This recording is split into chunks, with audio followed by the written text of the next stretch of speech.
Professor Aftab की पेशानी पर बल पड़े हुए थे। उनका ड्राइवर अभी तक नहीं आया। वो वक्त की पाबंदी के लिए मशहूर थे।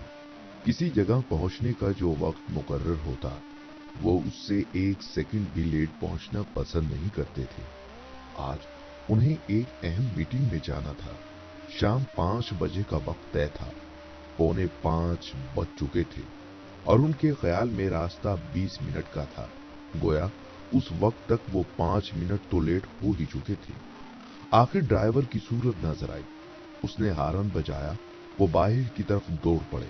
जल्दी से कार में बैठे और बोले, हम मीटिंग के वक्त से 5 मिनट लेट पहुंचेंगे। इन 5 मिनटों की वजह से आज मुझे जो शर्मिंदगी उठानी पड़ेगी, उसके जिम्मेदार तुम होगे। तुम अच्छी तरह जानते हो मैं वक्त का कितना पाबंद हूं। इसके बावजूद तुम 15 मिनट लेट आए हो। मैंने तुम्हें पहले बता दिया था कि मुझे 5 बजे पहुंचना है और तुम मेरे पास 4:30 बजे पहुंच जाना। लेकिन तुम 4:45 बजे से भी 30 सेकंड बाद पहुंचे हो। अब मैं तुम्हें क्या और कहूं। तुम्हें मुलाजमत से फारिग करता हूं तो तुम्हारे छोटे छोटे बच्चों का ख्याल आता है, क्योंकि गलती तुम्हारी है और सजा मिलेगी तुम्हारे बच्चों को। वो यहां तक कहकर खामोश हो गए। ड्राइवर ने उनकी बात का कोई जवाब नहीं दिया, बस पूरी तवज्जो से गाड़ी चलाता रहा। जब उन्होंने देखा कि उसने उनकी बातों के जवाब में ये तक नहीं कहा कि सर मुझे अफसोस है, तो उन्हें और गुस्सा आने लगा। बोले, तुमने मेरी बात का जवाब नहीं दिया। ड्राइवर अब भी खामोश रहा। उसकी पूरी तवज्जो गाड़ी चलाने की तरफ थी। उन्होंने झलाकर कहा, खैर, मीटिंग से फारिग होकर तुमसे बात करूंगा। मगर ड्राइवर ने अब भी कुछ ना बोला। उसकी नजरें सड़क पर थीं। फिर गाड़ी रुक गई। उन्होंने चौंक कर देखा, वो मीटिंग हॉल के सामने पहुंच चुके थे। उन्होंने घड़ी पर नजर डाली तो उन्हें एक खुशगवार हैरत का झटका लगा। 5 बजने में चंद सेकंड बाकी थे। कुछ कहे बगैर वो बला की तेजी से कार से निकले और अंदर की तरफ दौड़ पड़े। जब वो हाल में दाखिल हुए तो घड़ियां पूरे 5 बजा रही थी और तमाम लोग उन्हें आज भी तारीफी नजरों से देख रहे थे। मीटिंग से फारिग होकर वो कार में आ बैठे। ड्राइवर ने घर का रुख किया। अब दोनों खामोश थे। ये खामोशी प्रोफेसर आफताब को चुभने लगी। आखिर उन्होंने कहा, तुम्हारी खामोशी पुरस्रार है जो मुझे उलझन में मुब्तला कर रही है। आखिर कुछ तो बोलो। मैं तस्लीम करता हूं तुमने लेट पहुंचने के बावजूद मुझे मीटिंग हॉल में वक्त पर पहुंचा दिया। इसके लिए मैं तुम्हारा जितना शुक्रिया अदा करूं कम है। तुमने मुझे शर्मिंदगी से बचा लिया। लेकिन ये भी तो सोचो, तुम्हें कितनी तेज ड्राइविंग करना पड़ी। तेज ड्राइविंग बहरहाल खतरनाक है। वक्त से पहले रवाना होने का बड़ा फायदा ये भी है कि ड्राइविंग सुकून से हो जाती है। क्या अब तुम बताना पसंद करोगे कि तुम लेट क्यों हो गए थे? ये कहकर खामोश हो गए और ड्राइवर के जवाब का इंतजार करने लगे।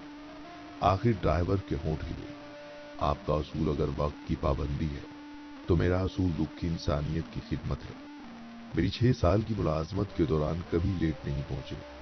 आज अगर आप लेट पहुंचते तो कोई आपको शर्मिंदा न करता, क्योंकि सब आपके उसूल को जानते हैं।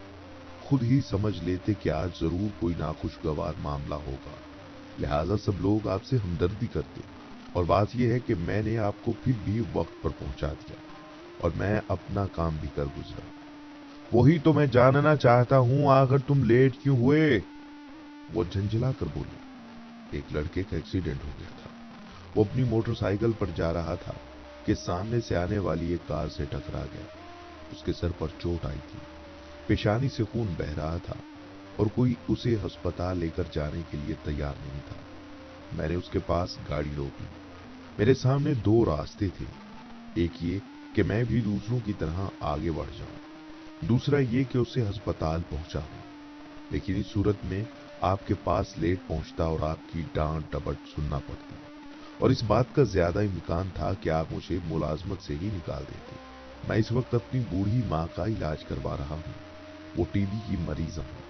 इलाज पर काफी पैसे खर्च हो रहे हैं। मुलाजमत छूटने की सूरत में वो इलाज मुतासिर हो सकता था, लेकिन दूसरी तरफ वो लड़का था और उसके सर पर से खून बह रहा था। आखिर मैंने फैसला कर लिया कि लड़के को अस्पताल लेकर जाऊं। ज्यादा से ज्यादा यही होगा कि आप लेट हो जाएंगे। सो मैंने लड़के को अस्पताल पहुंचा दिया। फिर आपकी तरफ दौड़ पड़ा। मेरी कोशिश यही थी कि किसी तरह आपको वक्त पर पहुंचा दूं। तो अल्लाह ताला ने मदद फरमाई और मैं अपनी कोशिश में कामयाब हो गया। मैंने उस वक्त आपकी किसी बात का जवाब इसलिए नहीं दिया कि मैं ड्राइविंग पर पूरी तवज्जो दे रहा था और जवाब देने की सूरत में मेरा ध्यान बट भी सकता था। इस तरह आपको वक्त पर पहुंचाने में कामयाब हो गया। यूं मेरे दोनों मकसद पूरे हो गए। अब आप चाहें तो मुझे मुलाजमत से फारिग कर दें। वो खामोश हो गया। आखिरी जुमला कहते वक्त उसकी आवाज भर आई थी। चंद लम्हे तक आफताब साहिब खामोश रहे, शायद सोच रहे थे उससे क्या कहें।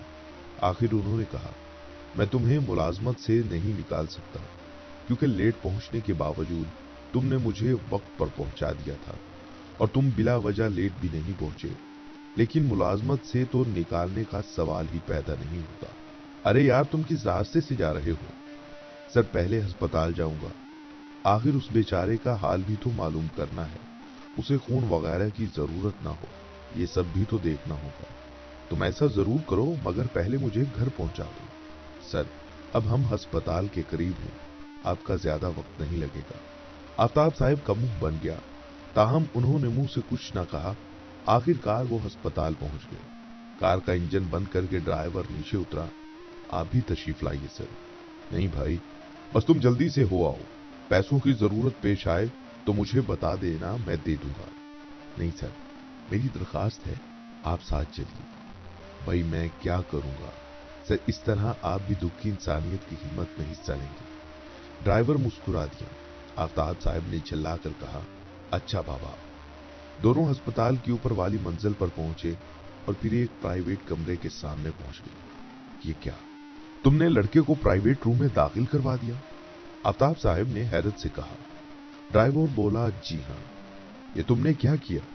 इतने अखराजात का बिल कौन देगा? उसने सपाट लहजे में कहा, आप। आफताब साहब ने जवाब दिया, हद हो गई भाई, मैं क्यों अदा करूंगा? खैर, आप आए तो सही। ये कहकर वो अंदर दाखिल हो गया। उसके पीछे आफताब साहब भी मुंह बनाते हुए अंदर दाखिल हुए और फिर जोर से उछले। उनके सामने उनका बेटा जख्मी हालत में बिस्तर पर पड़ा था। मेरा बच्चा, ये तुमने क्या किया? तुमने मुझे उस वक्त क्यों ना बताया? अगर उस वक्त आपको बता देता तो मीटिंग में आप ना जा सकते, जबकि वो मीटिंग आपके लिए बहुत अहम थी और यहां आकर आप सिर्फ बैठे रहने के सिवा कुछ न करते। मैंने डॉक्टर साहिबान को बता दिया था कि आपके बेटे हैं। उन्होंने भी इत्मीनान दिलाया था कि इनकी हालत खतरनाक नहीं है, मामूली चोटें हैं। फिर जब आप मीटिंग में थे तो मैं इस दौरान बराबर फोन पर छोटे साहिब से उनकी हालत पूछता रहा। आप इनसे पूछ सकते हैं। ये ठीक कह रहे हैं अब्बू, ये बहुत अच्छे इंसान हैं। इन्होंने ये काम बहुत खूबी से अंजाम दिया है। और अगर सर इनकी हालत जरा भी नाजुक होती, मैं आपको मीटिंग में ले जाने की बजाय सीधा यहाँ लाता। लेकिन जब मैंने देखा कि आपकी यहाँ जरूरत नहीं, तो मैं आपको वहां ले गया। यहाँ बैठकर सिवाय घबराने के आप कुछ काम न करते। चंद लम्हे आफताब साहब ड्राइवर को हैरत भरी नजरों से देखते रहे। आखिर उन्होंने कहा, तुम हैरत अंगेज हो। मैंने आज तक तुम्हारे अंदर झांकने की कोशिश नहीं की। हम लोग इंसानी पेशों की निस्बत से लोगों को देखते हैं।